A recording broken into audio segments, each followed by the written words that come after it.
Hi everyone, so I am Layami Arobinita. So this day, we will discussing the chapter 20 entitled Reevaluating of the Value of the Environment. So before that, I will show you one pictures about of Earth from space. So now, what does this image tell us about our planet? Okay, it is slowly destroying our planet or our environment. So now let's start our discussing about the hypothesizing. So what is hypothesizing? So it is all about the act of forming admissible explanations or predictions about the Earth as a living system. So this involves proposing ideas about how different components of the Earth like atmosphere, oceans, land, and life to interact and influence each other. So it is all about forming an idea, and it is all about proposing and the different components of the Earth like atmosphere, oceans, land, and life, how to interact each other and influence each other. So now let's move on to hypothesizing a living Earth. So what is hypothesizing a living Earth? So from the 1970s, by James Lovelock and Len Margulis put forth the idea that the Earth is entirely function as a living being. So now, they base their idea on what they observe as scientists about the interactions between living and non-living things on Earth. So, their hypothesis proposed that the complex systems of a living planet Earth were self-regulating and would, like any system, tend towards when out of balances. So they named their big idea as the Gaia hypothesis. So what is Gaia hypothesis?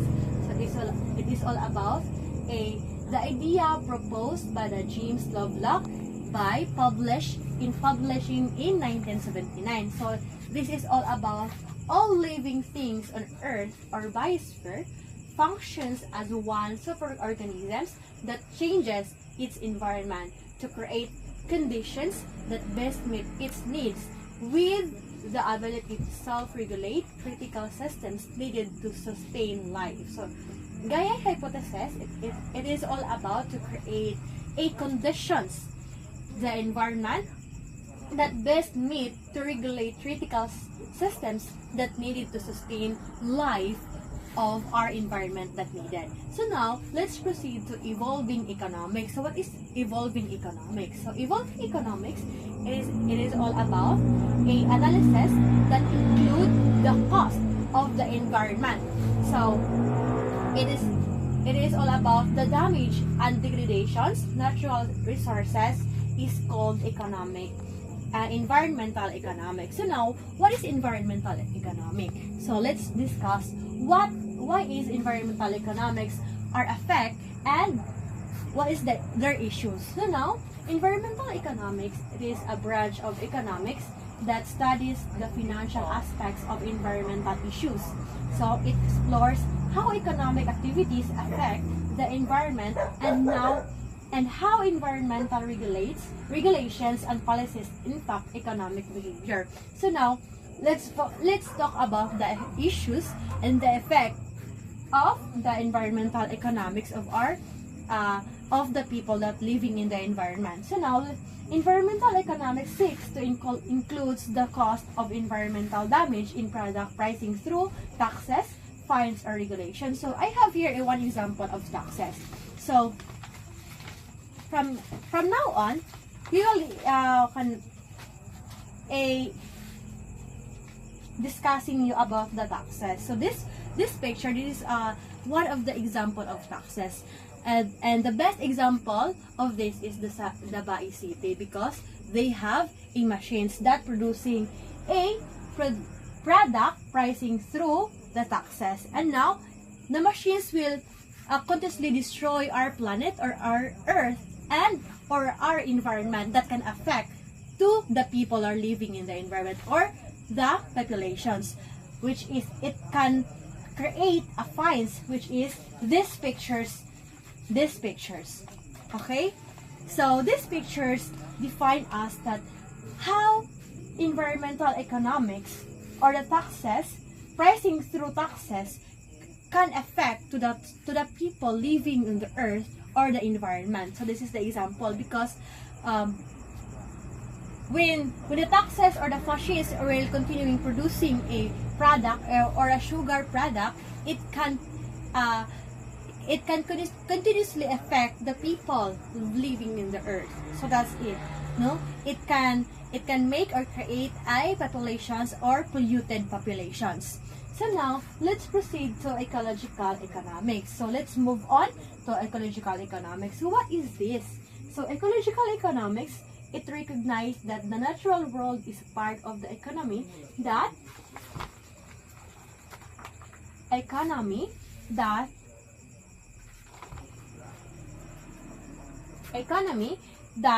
it provides raw materials for goods of the,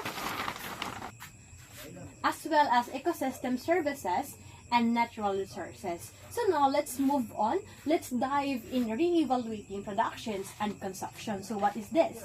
So creating a sustainable economy requires that producers and consumers rethink their roles in the consumption cycle. So the one of the example of this is, I have one picture of this that I can show you. So this picture, this is the one of examples of evaluating productions and consumptions. As you can see, there are a carton of the picture. So the first one is material is used by consumer. So it is using by done. So 2 materials is collected, and then 2 material is transported to recycling facility. 2 material is recycled at facility. 2 recycled material is made into new product. So that's it. That's what we call, this is the example of reevaluating productions and consumptions, because this is focusing the producers and the consumers to rethink the rules in the production consumption cycle. So now this is all about the reevaluating productions and consumptions. So now let's move on to setting sustainability goals. So there are some that listed that the setting sustainability goals is the United Nations or the UN Environment Program is the largest body of nations working together toward sustainability, and currently they have a state of sustainability goals to work towards until 2030. So they didn't have done, because we are on 2025 and then until 2030. So now this reevaluating production and consumption is very a good for us as an individual that living in this earth, because it is helps the environment to reproduce and to consume, the waste of every people, to recycle it, which is the 4S, which recycle is the reuse, reduce, recycle, and recover. So that's it. So now this is all the lessons that we will be discussing this day. I hope you gain more lessons, more a understanding about our lesson that we discussed this day. So that's it. I hope you understand and more clearly about this. So thank you and God bless.